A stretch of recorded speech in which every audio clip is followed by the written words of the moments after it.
Hello, welcome to the first lesson in our drone mapping series. Lesson 1 is split into 3 parts covering one of the most important stages of any project, your pre-flight preparation. We'll cover site safety checks, how to set up your mapping mission in DJI Pilot 2 using different methods, and how to prepare for high accuracy RTK positioning with a CORS network. I don't like using client data in my videos, so we're going to assume that a client has contacted you to provide regular updates of a construction site, which is fictitious.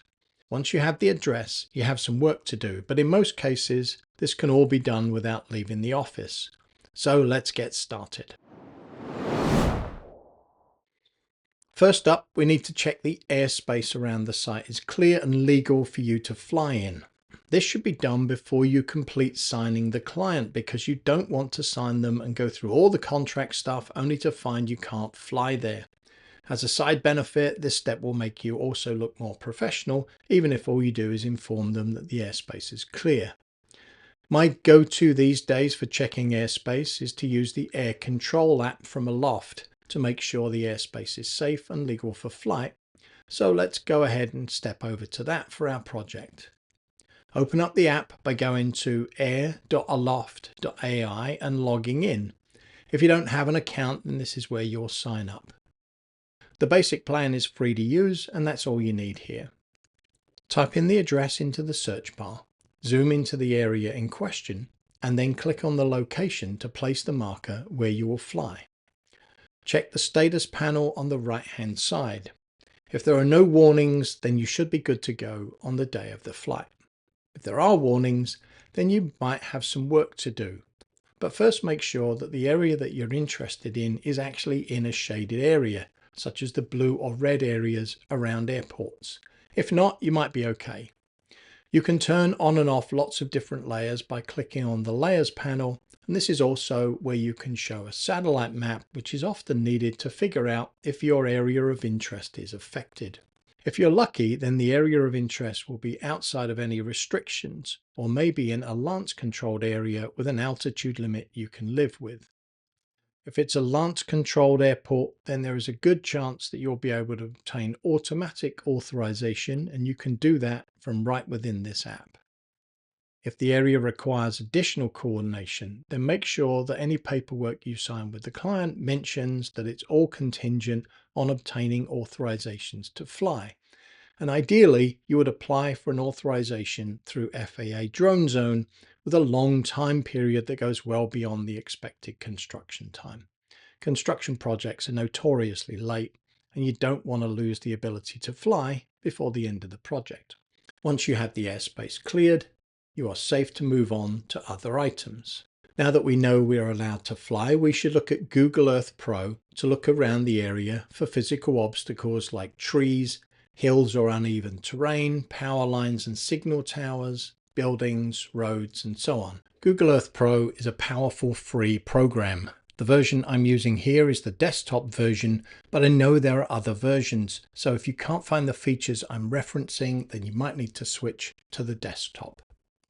One pro tip here is that for tall, thin structures such as cell towers or just tall poles, they often don't show in Google Earth. But what you can do is look for shadows. I'm going to cover here something I had previously put out on how to use Google Earth Pro to do a virtual recon of an area. If you've already seen that video, then you can skip ahead here. The first is to use the Street View tool. To use this, locate the area you're interested in and then position the mouse over the top right corner of the screen. Some icons will show up, including a little yellow man. If you click on the little man, then blue lines will appear showing where the Google camera cars were able to access. Since they're generally not going into non-public areas, you can make a reasonable assumption that anywhere there is a line is a place that you should have access to. Now you can drag the man to anywhere on a blue line and let go. The view will change to a street level view, and you can now move around using your mouse to find a suitable place to locate yourself when you arrive on site. This is a great way to look around and see if the area looks like a place you'll be comfortable flying. Lots of dark alleys and barbed wire, maybe find somewhere else. Next up is to make sure you can see the drone and also see what the drone can see. To do this, we're going to use a little known tool called ViewShed. ViewShed allows you to place a marker on the map at an altitude and then have the system calculate what can be seen from that location. This is good for making sure your drone is able to see what it needs to, but it's also a great way to get an idea of whether you can see the drone from where you'll be standing. To use this, click on the Add Place Mark icon, which is the little yellow pin. It will add one to the center of the screen, but if that's not in the right place, you can just use your mouse to move it. Now in the information box, click on the Altitude tab. Change the drop down from clamped to the ground to relative to ground, and then put in how high the drone will be flying and hit OK to save it. Now locate the item you just created in the sidebar. Right click on it and select Show ViewShed. A box will pop up telling you that it is calculating, and then the screen will be updated with green shading showing anywhere that the drone can see and of course be seen from. Now you can check to see if the area you have picked out as a great flying spot actually lets you see the drone.